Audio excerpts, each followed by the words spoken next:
자, 먼저 아래쪽에 안전관리 계획을 먼저 수립해 줘야 되는데, 일반적으로 안전관리 계획의 수립 기준을 보게 되면 전체적으로 보았을 때 건설공사의 개요 및 안전관리 조직을 먼저 편성해 줘야 되겠습니다.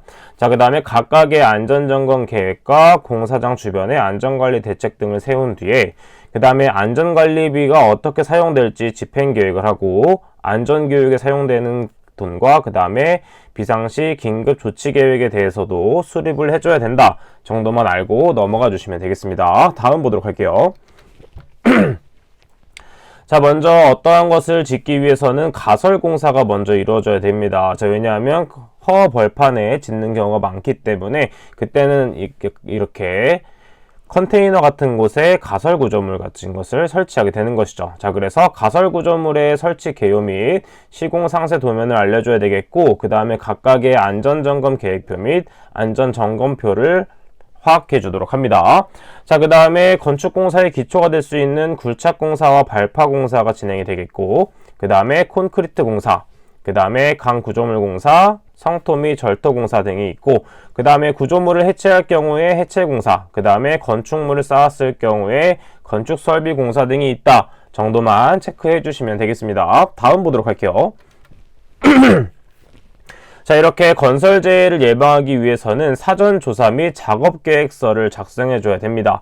자, 그래서 사전조사 및 작업계획서를 작성해야 하는 작업은 다음과 같으며 이런 것이 있구나 정도 파악을 해주면 되겠습니다. 자, 그럼 우리는 무엇을 파악하면 되냐면 작업계획서의 내용에 대해서 파악하는 것이 중요한데, 이것에 대한 내용은 워낙 많기 때문에 시험에 많이 출제된 것들 위주로 한번 체크해 보도록 하겠습니다. 자, 먼저 쭉 내려가도록 하면 세 번째 먼저 보도록 할게요. 자, 두 번째와 세 번째 같은 경우에는 실제 현장에서 많이 사용되는 부분이 되겠습니다. 차량계 하역 운반과 차량계 건설기기 같은 경우에는 실제 현장에서 많이 사용되는 부분이 됩니다. 자, 그래서 3번 같은 경우는 출제율은 낮았지만 한번 체크해 보도록 하면, 첫 번째는 사용하는 차량계 건설기계의 종류 및 성능에 대해서 우리는 작업계획서를 작성해 줘야 되겠고, 그 다음에 어떤 식으로 사용할지의 운행 경로, 그 다음에 차량계 건설기계에 의한 작업 방법은 무엇인지 상세하게 적어주면 되겠습니다.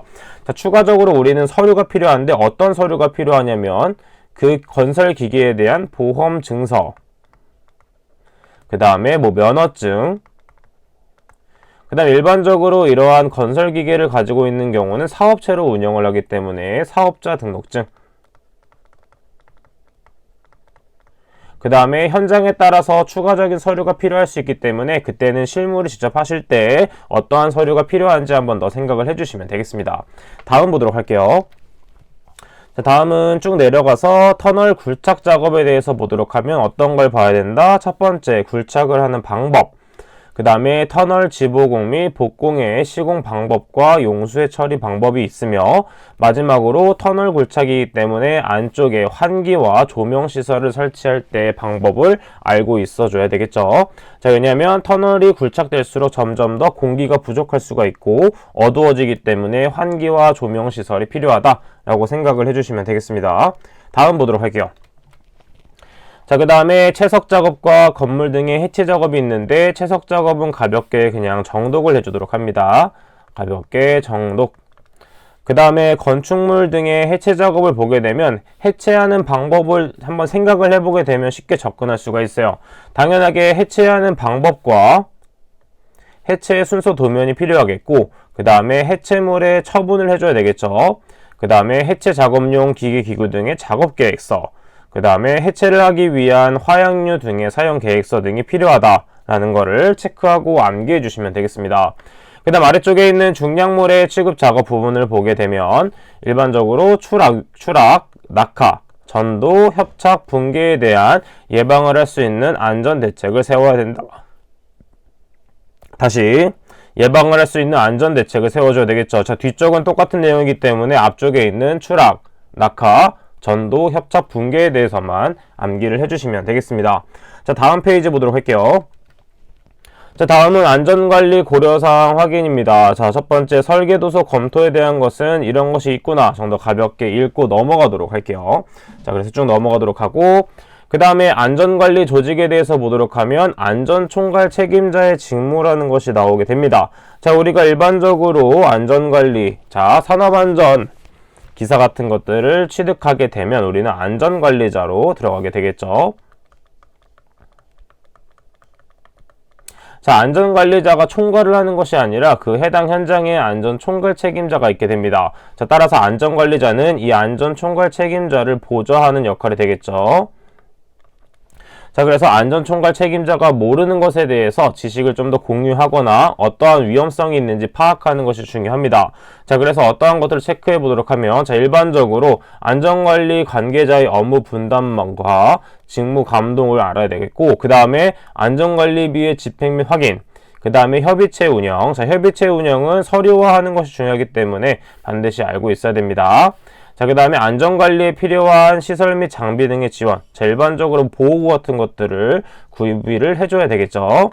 자, 그 다음에 안전교육의 지휘 감독 등이 안전총괄 책임자의 직무가 된다 정도 가볍게 생각을 해주시면 되겠습니다. 자, 다음 보도록 할게요.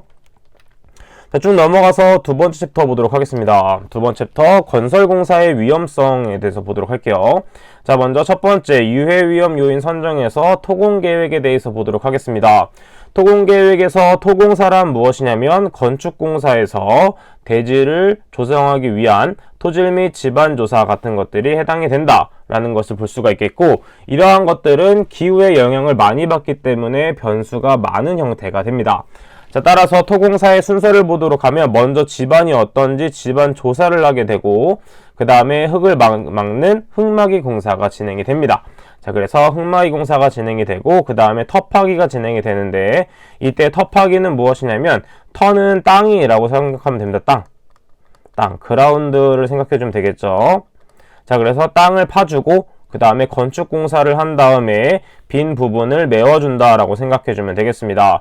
자, 그래서 일반적으로 집안이 어떤 조사한 다음에 투입되는 장비가 달라지게 되겠죠. 자, 그러면 그때 조사를 한 후에 땅을 파게 되면 이렇게 흙막이 공사를 진행하게 됩니다.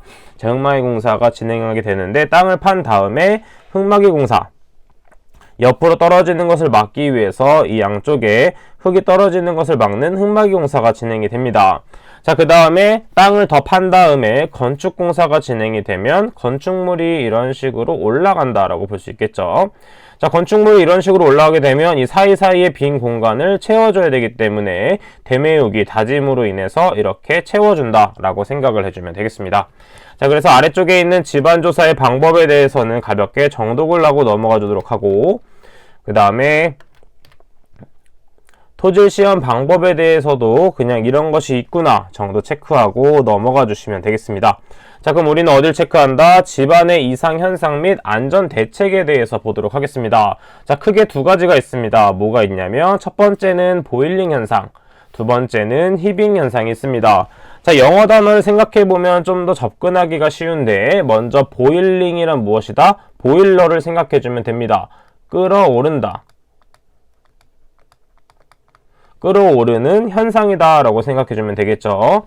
자, 그래서 일반적으로 집안 조건은 지하 수위가 높거나 투수성이 좋은 사질 집안에서 많이 발생하는 것이 바로 보일링 현상이 되겠고, 이러한 보일링 현상이 지속됐을 경우에 모래 유출 현상인 파이핑 현상까지 발생될 수 있다라고 생각해 볼 수가 있습니다. 자, 우측 그림을 통해서 보도록 하면, 자, 이렇게 흙막이 벽을 세워놨을 때 이렇게 근입장이 내려와 있겠죠. 자, 이렇게 근입장이 내려와 있는데, 이 근입장이 부족하게 됐을 경우에 이 지하수가 아래쪽으로 침투되어서 물과 함께 끌어올려진 모래가 발생할 수 있겠고, 그 다음에 이때 벽체의 근입장이 부족했을 경우에도 발생하게 됩니다. 자, 그래서 흙막이 벽체의 근입장이 부족하거나 저면이 액상화되는 현상, 그 다음에 수두차에 의해서 침투압이 발생됐을 경우에 이 보일링 현상이 발생되는 것이죠. 자, 그럼 대책을 하기 위해서는 당연히 작업을 중지하고 굴착도를 원상 매립하거나 지하 수위를 저하시키거나, 그 다음에 흙막이 벽의 벽 근입도를 증가시켜서 동수구배를 저하시킵니다. 즉, 이 흙막이 벽을 조금 더 깊게 묻어서 이 침투하는 것을 막아주면 되는 것이겠죠. 자, 그 다음에 차수성이 높은 흙막이를 설치함으로써 이 보일링 현상을 막아줄 수 있게 되는 것입니다. 자, 그 다음에 아래쪽에 있는 히빙 현상에 대해서 보도록 할게요. 자, 히빙 현상에서 히빙은 무슨 뜻이냐? 들어 올린다 라는 뜻입니다.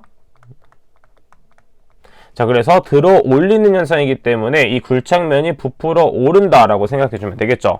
자, 일반적으로 지반 조건은 연약성, 점토 지반에서 발생하게 되겠고, 마찬가지로 흑막이 벽체의 근입장이 부족한 경우에 많이 발생이 되며, 그 다음에 중량차로 인해서 많이 발생이 됩니다.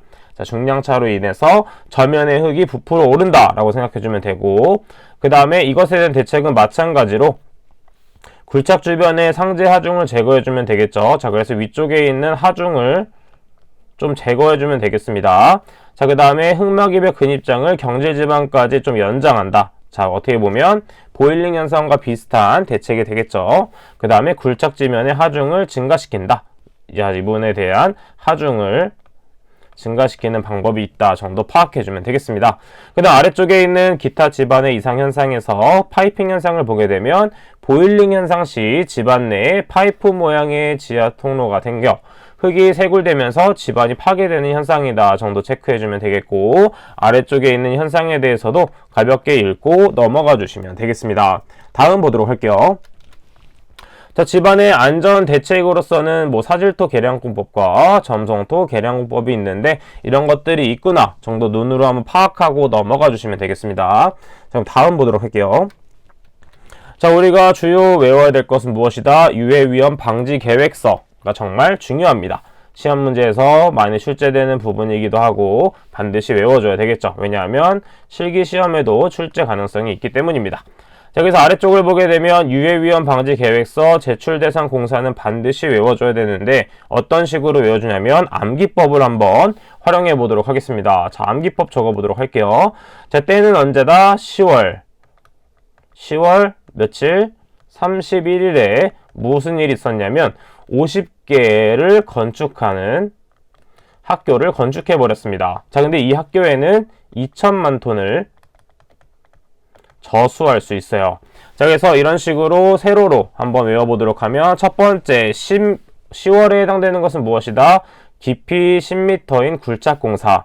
그 다음에 30일인 건축은 무엇이냐면 지상 높이가 31m 이상인 건축물에 해당이 되겠고, 자, 50개의 학교이기 때문에 최대 지간거리가 50m 이상인 다리 건설. 자, 이때 교량이 됩니다. 교량은 다리가 되겠죠. 자, 그 다음에 지금 보게 되면 최대 지간 길이가 있습니다. 자, 지간 길이에 대해서 한번 설명을 해보도록 하면, 자, 다리라는 것은 엄청나게 길지만 중간중간에 이렇게 버팀목들이 있습니다. 자, 버팀목들 위에 이렇게 도로 같은 거를 설치하게 되는데, 이때 중앙 부분, 버팀목의 중앙 부분을 연결한 것이 바로 지간 길이가 된다. 그냥 참고로 알고 있으면 되겠습니다. 그 다음에 2천만 톤 조선보다 2천만 톤 저수는 무엇이다? 저수 용량 2천만 톤을 저수할 수 있는 전용댐 부분을 외워주시면 되겠죠. 자, 그 다음에 아래쪽에 있는 연면적 5,000m 제곱 이상의 냉동 냉장 창고 시설의 설비 공사, 이런 것도 있구나 정도 체크해 주시면 되겠습니다. 자, 그래서 우측을 보게 되면 유해 위험 방지 계획서를 제출해야 될 때 건설공사 대상 사업장의 기준으로 옳지 않은 것은 무엇인가?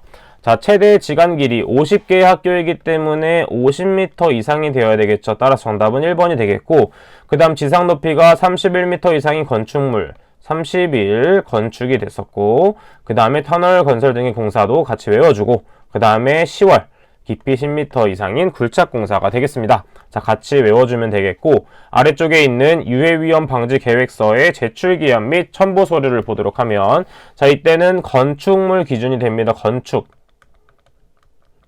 기준이 되는데, 이때 제출 공사는 착공 전일까지 공단에 2부를 제출해줘야 됩니다. 자, 이때는 건축과 제조업을 비교해줘야 되는데, 제조업일 경우에는 유해위험 방지 계획서의 제출 기한은 작업 시작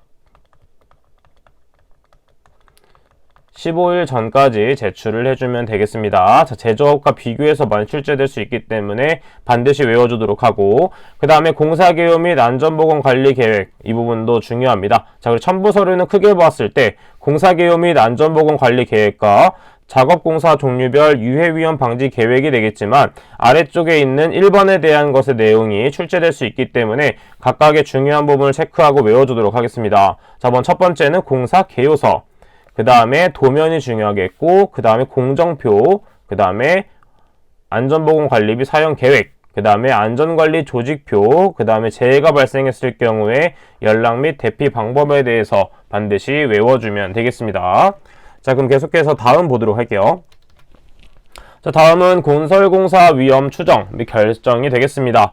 자, 법령이 많이 바뀌면서 위험성 평가에 대한 것들이 많이 중요도가 올라가고 있습니다. 따라서 이 위험성 평가를 직접 하는 것은 많이 어렵기 때문에 사수 같은 분들한테 많이 물어보고 같이 회의를 하면서 위험성을 파악하는 것이 중요합니다. 자, 이때 위험성 평가가 주의해야 될 것이 무엇이냐면 자체적으로 위험성을 평가해서 했을 경우에 과태료를 물 수가 있기 때문에 법령으로 지정된 부분에 대해서 위험성이 어느 정도 되는지 반드시 체크해 주는 것이 좋습니다. 자, 일반적으로 이런 위험성 평가가 변경되는 이유는 예전에는 그냥 근로자들은 잘 모르고 그냥 관리자들만 알고 있는 부분이 있었는데, 자, 이제는 바뀌어서 주도는 사업주가 직접 주도를 하고 참여는 안전보건 관계자와 관리자, 그 다음에 근로자, 그 다음에 협력업체 관계자까지 이 회의에 참석을 해서 위험성을 파악해 주는 것이 주된 목적이 되겠습니다. 자, 왜냐하면 실질적으로 위험에 노출되는 사람들은 근로자이기 때문에 근로자가 위험성을 인지하고 파악하는 것이 중요한 포인트가 된다라고 생각해 줄 수가 있겠죠. 따라서 실무에서 중요한 부분이기 때문에 필기에서 만약 출제가 잘 안 된다고 하더라도 실무까지 가져가야 된다라고 생각을 해주시면 되겠습니다.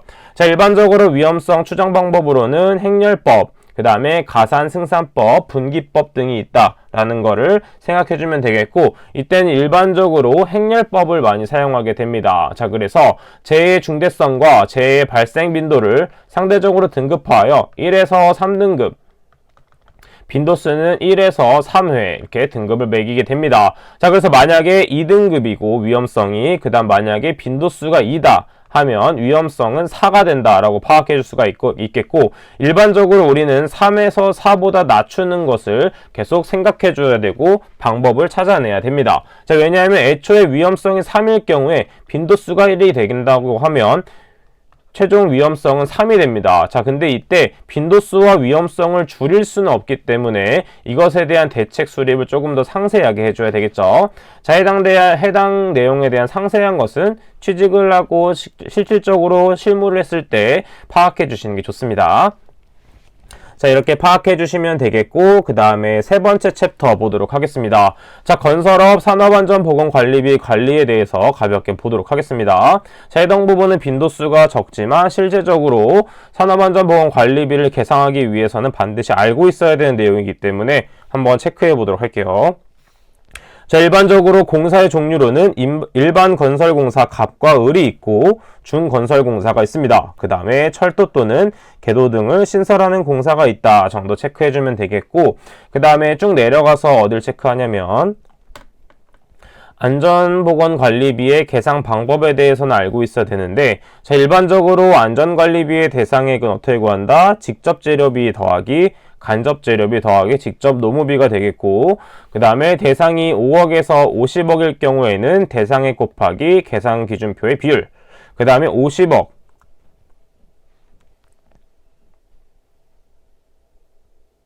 자, 다시